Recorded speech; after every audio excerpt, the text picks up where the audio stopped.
All right, ladies and gentlemen, welcome back to another episode of Chart Talk, bringing you the hits of the stock market every single week. We're still in this unrelenting uptrend. We're going to jump right into the market outlook. The SPY's in this rising channel. We had a little catalyst today. Janet Yellen was being confirmed as Treasury Secretary. So we were looking for the market's reaction to that. Market loved everything she had to say.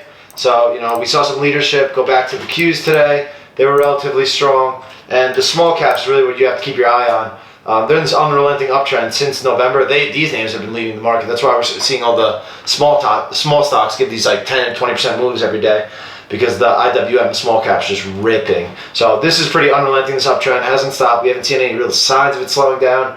So until we see that, long and strong. Ben, what are you thinking? So the same thing. We talked about this earlier in the chat, where as we tend to break out higher, consolidation periods get smaller and smaller as people start to jump in and chase the market higher. And for us, it's great. We keep holding long and strong, but we do want to keep an eye on certain key levels when there's like that red flag to be raised of when we should get out. And for that, in the SPY, anything above 360, everything is all good. If we touch or go below that, that's when we want to start looking to raise some cash and play a little more defense. But for now, market is just grinding higher, so we want to follow the trend. And then with that, if you want, we'll jump into the first member idea, which is David Taylor looking at this CI on this big monthly level. Oh, that's not sure. Yeah. Oh, yeah. These healthcare names. Healthcare has been so strong. They've been really leading the market since the vaccine's been announced November. Definitely a big, really nice level. A lot of these names are setting up like this. They have earnings coming up February 4th. So can they make a move before then? Who knows? We want to see more consolidation up here at this daily level, make a nice little daily flag to go along with the weekly macro resistance level. Then we got a really nice setup on our hands. Where are we going from here? Next we have Carl. He's looking at this snow through 300. Recent IPO. Yeah. Casey was talking about this one today. We're definitely watching a reversal in this area for the snow. Definitely want to wait till it's on the way up again. Still on the way down, but definitely watching for a pivot in that one.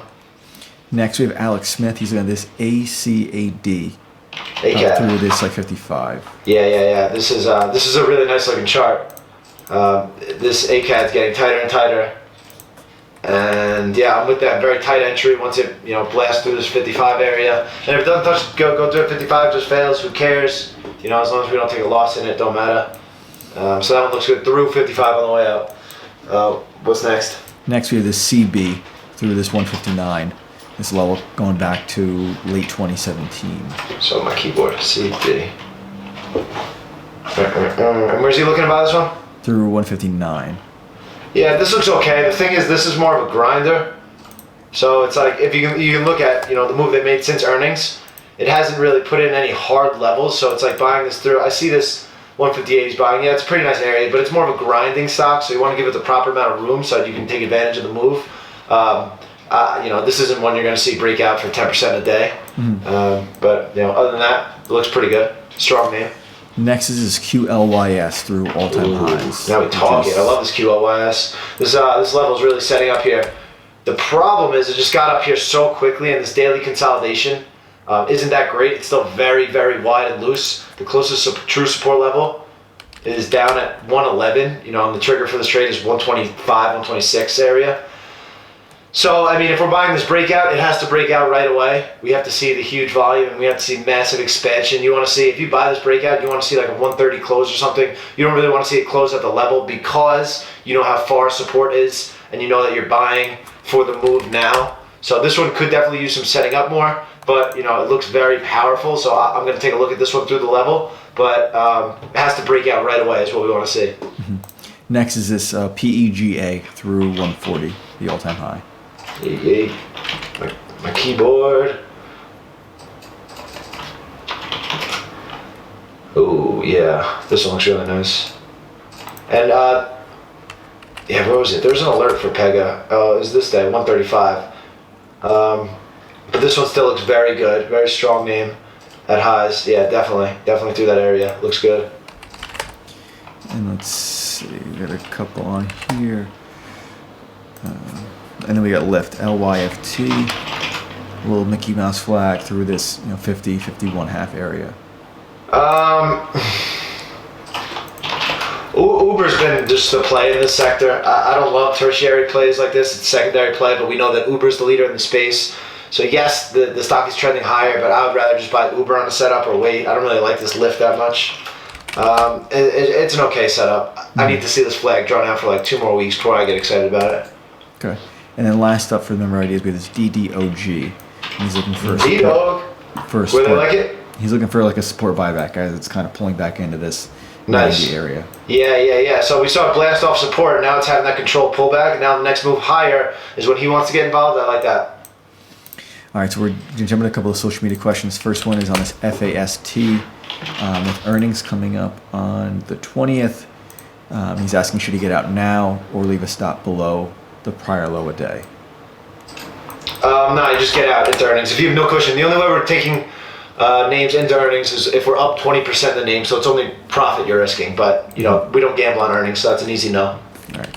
Next, we have ABT. Yeah, this one buy looks through really good. Buy through 113. Yeah, I'm with this one. I like it. Really nice long-term pattern. Nice consolidation of highs. Looks very good. The only problem, earnings January 27th. Can it make that move before then? We shall see. All right, so we have 2 more. One is HMHC. Jake, don't even type it up. It's just a random $5 stock. I'm typing it up anyway. piece of trash. And then lastly was just a broader question of how do you know when to add to a winner? Everything's very stock dependent. I usually add. I'll buy off support and then add once the trade triggers through resistance. Every trade is very different. So I add to trades when they confirm. Like resistance is $50, and I've been buying against 48 forever. I've been buying 49, let's say hypothetically. I'm going to add through that trigger like $50.10. I'll call it a momentum add, but I'm adding on the technical trigger of the break of the macro resistance level. Okay, there we go. All right, so with that, we went through social media questions. We can jump into some of the good trade, bad trade. Shake, do you have any trades you want to go over? Yeah, good trade was this ozone. We've seen these IPOs just go crazy. I got in this one here. This 46 is day after. It's just been a pretty easy trade. I still have about a third left. I kicked my second third today into the 55 area. My bad trade, more importantly, some really good psychological lessons. I think we all have to be careful of. I'd imagine most people are coming off their best year. I know I am. It was just such an unbelievable market, and the way we trade, it was just so catered to it. You know how we always say, after you have your best day, you have your worst day, or we've seen that so much. Mm-hmm. So I've been looking into it, and traders, they have their worst year after their best year, and that's because they get sloppy, everything was too easy the year before, and things of that nature. So I took pretty much the last 2 weeks off, and as this year began, just kind of waiting for new setups. But during those 2 weeks, I saw everyone going crazy. It seemed like everyone had easy winners and stuff, and I didn't participate in that. So subconsciously, without even me knowing it, I had FOMO, and that's what happened with this NNOX right here, NNOX. So, I like this chart a lot. I like this company. I think it's going to break through this 56 level in time and create a great trade. But what I did here, the problem was I had that FOMO and I oversized myself. I bought above this pivot right here, like 55, 56 area. I lost like $1 on the trade. It was like nothing, but I had so much more stock than I needed that dollar hurt. But because I was everything's going to work out. I have to make up all my P&L that I missed in these 2 weeks in this one trade, in this one day. So that was a big mistake I made, and then I got a lot more conscious of kind of like the best year, worst year thing. So that's something just kind of sticking back to the basics and giving things the right amount of room and things of that nature. So I oversized myself in this one. I love this name through 56 still, but oversizing was definitely my issue last week. What you got going on? All right, I put a couple of charts in that email if you want to start with the DHR one. And now, again, sure. Kind of what you mentioned was what I touched upon in the big picture was kind of talking about if and when this next correction happens. Again, recently it's been extremely easy for a lot of us, even for new traders themselves, where it's like, once it gets so easy for everybody, eventually that rug pull has to happen. And it's much easier to prepare for it when things are easy than when you get that first big down day or second big down day and everyone's kind of freaking out. Where now it's look, we know 360 is the proper out. When that day comes, we get to that price, that's when we know to take risk off, versus we're blowing through 360 and everyone's asking what to do. So that's kind of what I touched upon. 360 SPY, you're talking about? 360 SPY, yeah. Okay, so for a couple of good and bad trade, first one was a DHR. This was one, again, Shake, we had been kind of going back and forth, and I'm leaning more towards your side of, again, waiting for the proper pivot versus, just trying to up the stop to break even. And then this DHR was a good example where I was buying in through this base. I was a couple days too early, like we typically are with our swing trades. And instead of having like that perfect stop below 220, I gave it that day to kind of flush itself down, and I'm up the stop the day after it triggered. So my stop was like 219, I think it was like 65, and I think the low was maybe 74s. And I caught the move I was expecting, where a few months back I would have had that 219.89 stop and it would have pushed me out. So I was able to get that full move, and again, as it started to get up near that prior retest, I just took the profit. So that was kind of the easier trade or the better trade. For the worst trade, you go the next one, which is this FAST. Just hit the over. Okay. Yeah. So this was a trade that I initially messed up, where we bought through that 50 breakout. I had a stop below that 48, and I canceled the order coming into the week, and I had just kind of forgotten about it, and it kind of flushed on to 47. And the same example, I kind of waited for the pivot.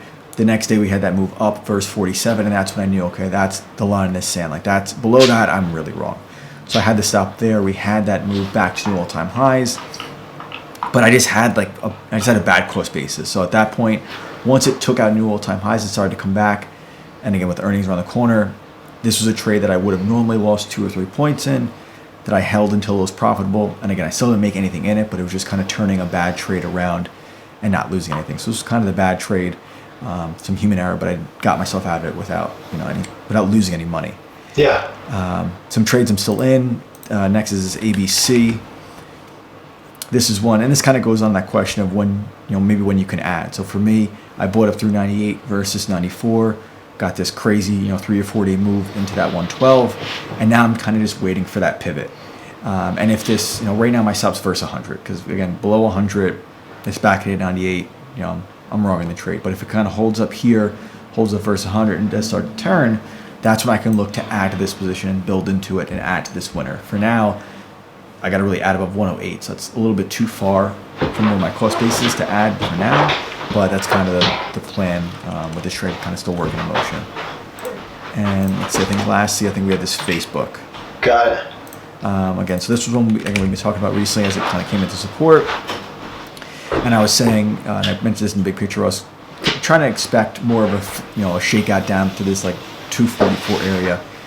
It just didn't get there, which is fine. I had a buy stop above that, bearish engulfing day. So I bought above 255. So today I got kind of triggered in, and now I know I'm in at 255 versus that support, versus 244. And now I'm expecting to at least hold, given that amount of risk, at least to the retest that all-time high of 305. So that's, this Facebook and the ABC are kind of newer trades, and the other two were some trades from last week and the week before. Yeah, Facebook got earnings in a week. I don't know if I got the time to hit a $50 move in that time, but we'll see. We'll see where it goes. All right, so that's it for the good and bad trade. We can jump into top of day of the week. Yeah, all right, I'll start. There's a few things that look good. Again, this NNOX looks really good to me. Chris has been all over this VCYT. I really like how this one's shaping up. That one, look, that's a really nice pattern right there. So 55-ish there.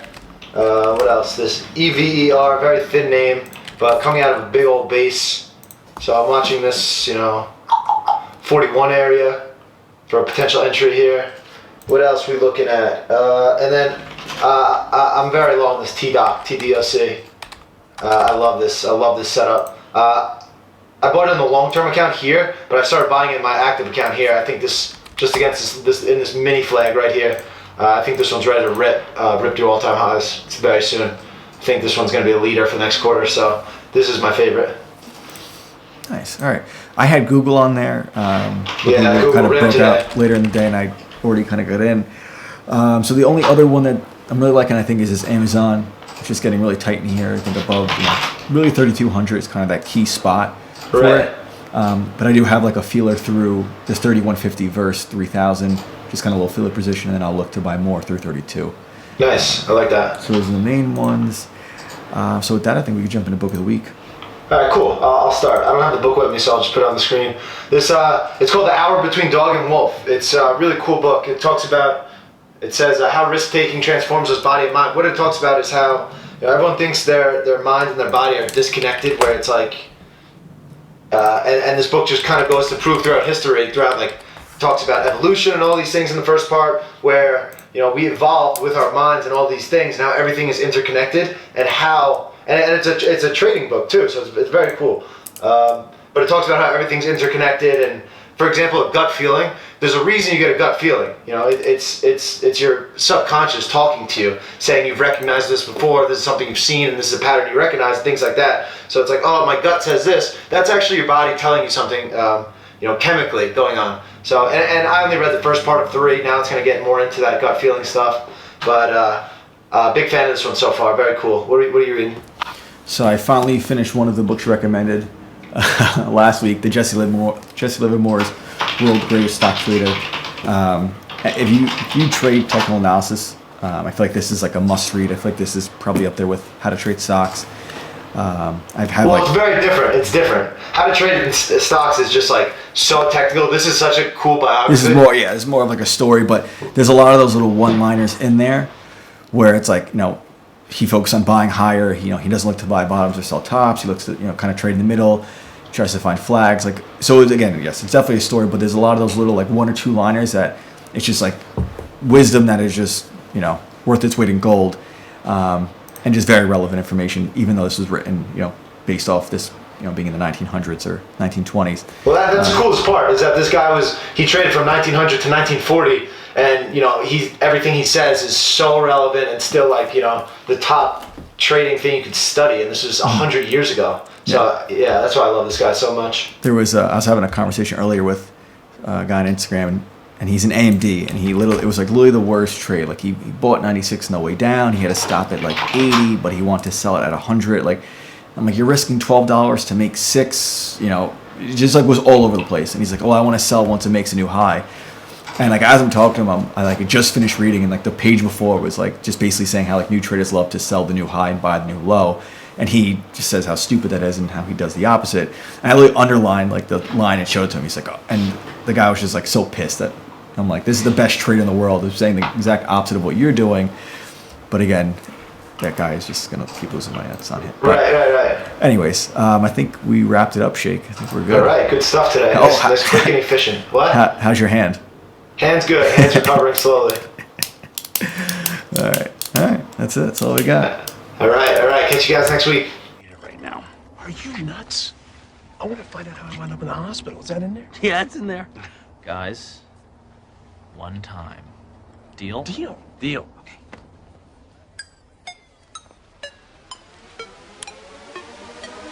Oh, dear Lord. That's classic.